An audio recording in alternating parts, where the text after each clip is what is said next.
The 6th of June, 1944. Under the code name Operation Overlord, US, British, and Canadian troops crossed the English Channel and begin landing on the Normandy coast in France. This operation will become known as D-Day and is the largest amphibious invasion in history, deploying more than 160,000 Allied troops on air, land, and sea. 50,000 vehicles, some 5,000 naval craft, and more than 11,500 aircraft support the initial invasion. Following the Normandy landings, the French resistance movement intensifies efforts to disrupt German communications and supply lines. German military commanders, particularly those who have seen service on the Eastern Front and experienced the extraordinary brutality of anti-partisan measures there, radicalize and intensify responses to real and perceived resistance activity. One such commander, who for his atrocities will be burned alive by members of the French resistance, is Helmut Kämpfe. Helmut Kämpfe, the son of a printer, was born on the 31st of July, 1909 in Jena, then part of the German Empire. He trained to be a typographer like his father, but after Adolf Hitler took power in 1933, he became a lieutenant in the German army. 1 year earlier, at the Lausanne Conference of 1932, Germany, Britain, and France had agreed to the formal suspension of reparations payments imposed on the defeated countries after World War I. Thus, when Adolf Hitler became Chancellor of Germany in January 1933, the financial provisions of the Treaty of Versailles, which imposed harsh penalties on the Germans, had already been revised. Hitler was determined to overturn the remaining military and territorial provisions of the treaty and include ethnic Germans in the Reich as a step toward the creation of a German empire in Europe. The German armed forces engaged in secret rearmament even before the Nazi takeover of power. Therefore, the Nazis supported rearmament and rapidly expanded arms production. Military conscription was reintroduced on the 16th of March 1935 in open violation of the Treaty of Versailles. At the same time, Hitler announced the expansion of the German army to more than 500,000 men. After a prolonged period of intense propaganda inside Austria, German troops entered the country on the 12th of March 1938, receiving the enthusiastic support of most of the population. Austria was incorporated into Germany on the following day. In April, this German annexation was retroactively approved in a plebiscite that was manipulated to indicate that about 99% of the Austrian people wanted the union with Germany. Neither Jews nor Romani people were permitted to vote in this plebiscite, and this union became known as the Anschluss. The failure of the British and French to take action against Adolf Hitler for violating the Versailles Treaty emboldened him toward further aggression. In 1938, Hitler threatened to unleash a European war unless the Sudetenland, a border area of Czechoslovakia containing an ethnic German majority, was surrendered to Germany. The leaders of Britain, France, Italy, and Germany held a conference in Munich in Germany on the 29th and 30th of September 1938, in which they agreed to the German annexation of the Sudetenland in exchange for a pledge of peace from Hitler. Czechoslovakia, which was not a party to the Munich negotiations, agreed under significant pressure from Britain and France. On the 15th of May 1939, Hitler violated the Munich Agreement and moved against the Czechoslovak state. The Czech provinces of Bohemia and Moravia were proclaimed a German protectorate and were occupied by German forces. Slovakia became an independent state, closely allied with Germany. Hungary, which had annexed territory in southern Slovakia after the Munich Conference, seized Transcarpathia in Ukraine. Czechoslovakia ceased to exist. Little more than a week later, on the 23rd of March 1939, German troops suddenly occupied Memel. Lithuania was unable to prevent this occupation. Hitler also raised territorial demands on Poland in the spring of 1939, demanding the annexation of the free city of Danzig to Germany and extraterritorial access for Germany through the so-called Polish corridor to East Prussia. Convinced that Hitler would not negotiate in good faith, Britain and France guaranteed the integrity of Polish territory against German aggression, which became reality on the 1st of September 1939 when Nazi Germany invaded Poland, triggering World War II.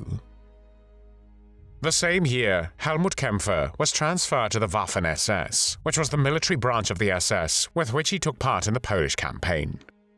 The German invasion of France, Belgium, Luxembourg, and the Netherlands started on the 10th of May 1940 and became known as the Battle of France. Paris, the French capital, fell to the Germans on the 14th of June 1940. For his successes during the Battle of France, Kämpfe was promoted to SS Obersturmführer at the end of January 1941. Operation Barbarossa, the German invasion of the Soviet Union, began on Sunday the 22nd of June 1941. After initial great successes by the German troops, the advance came to a standstill in October and November 1941 due to the onset of the Muddy period. Hitler tried to conquer Leningrad, which failed, and the following siege lasted 872 days from the 8th of September 1941 until the 27th of January 1944. The blockade became one of the longest and most destructive sieges in history, and it was possibly the costliest siege of all time, due to the number of casualties which were suffered throughout its duration.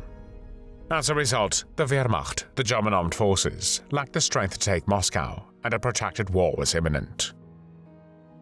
In Russia, Kämpfe commanded the 3rd Battalion, 4th SS Panzer Grenadier der Führer Regiment, the Das Reich Division's reconnaissance group. Kämpfe received the Knight's Cross of the Iron Cross for bravery and exemplary leadership during the Zhytomyr-Berdichev Offensive in the winter of 1943 to 1944, which the Red Army began in order to defeat the opposing German 4th Panzer Army of Army Group South and advance to the southern Bug River while preventing new attempts by the enemy to recapture Kiev. After an opening attack across a 300-kilometer front, Soviet troops advanced from 80 to 200 kilometers and nearly liberated all of Kiev and Zhytomyr regions, along with the regions of Vinnytsia and Rivne. In the spring of 1944, Kämpfe's Das Reich Division had been withdrawn from Russia and sent to the south of France for refitting in preparation for the anticipated Allied invasion of occupied Europe. While in southern France, Kämpfe was ordered to begin operations against the Maquis, that were rural guerrillas who, according to German intelligence reports, were active in the southern uplands of central France. On the 9th of June 1944, 3 days after the Normandy landings, SS Major General Heinz Bernhard Lammerding issued orders for the division to break the spirit of the population by making examples and cleanse the area around Clermont-Ferrand of partisans. That same day, members of the 2nd SS Panzer Division Das Reich, which was commanded by Kämpfe, had displayed what cleansing of partisans would mean. In retaliation for killing 15 Germans, soldiers of Das Reich hanged 99 male inhabitants of the village Tulle. The same day, Helmut Kämpfe, then holding the rank of Sturmbannführer, was captured by a group led by Sergeant Jean Quenu from Colonel Georges Guingouin's brigade, which was a militant communist group in the Maquis du Limousin, which was one of the largest Maquis groups of French resistance fighters fighting for the liberation of France. Quenu handed Kämpfe over to the Colonel Georges Guingouin, who, in response to the Tulle massacre, ordered Kämpfe's execution on the following day. Though the exact circumstances remain unclear, according to a French informant, the 34-year-old Kämpfe and captured Wehrmacht soldiers were burned alive in a captured German military ambulance in front of an audience. When the SS division discovered that Kämpfe, a married man with 3 children, had been kidnapped, SS Sturmbannführer Adolf Diekmann, Kämpfe's personal friend, led his troops on a brutal search of the surrounding area. 2 local men were shot dead by SS men under Diekmann's command, and when Diekmann eventually reached the outskirts of the village Oradour-sur-Glane, he found Kämpfe's handcuffed, burned body inside a German field ambulance with the remains of other German soldiers. After seeing his friend's fate, the enraged Diekmann ordered his men to raze the village and kill the inhabitants. The SS soldiers rounded up the entire population and concentrated them on the market square.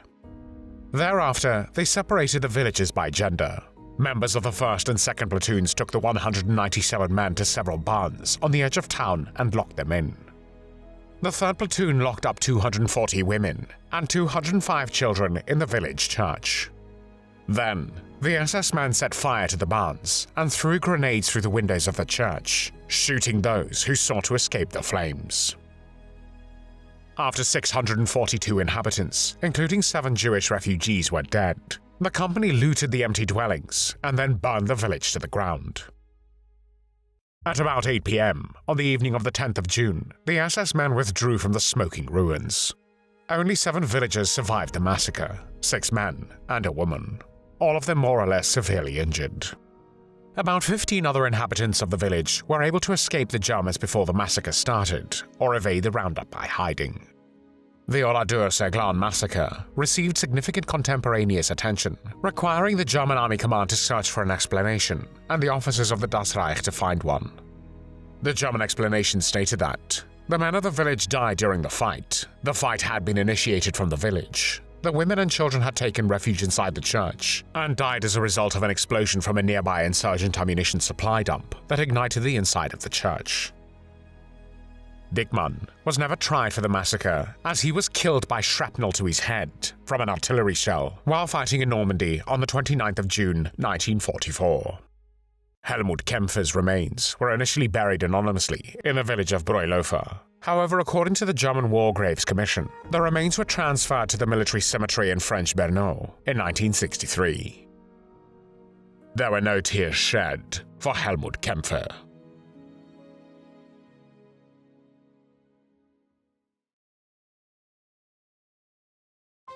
Thanks for watching the World History channel. Be sure to like and subscribe, and click the bell notification icon so you don't miss our next episodes. We thank you, and we'll see you next time on the channel.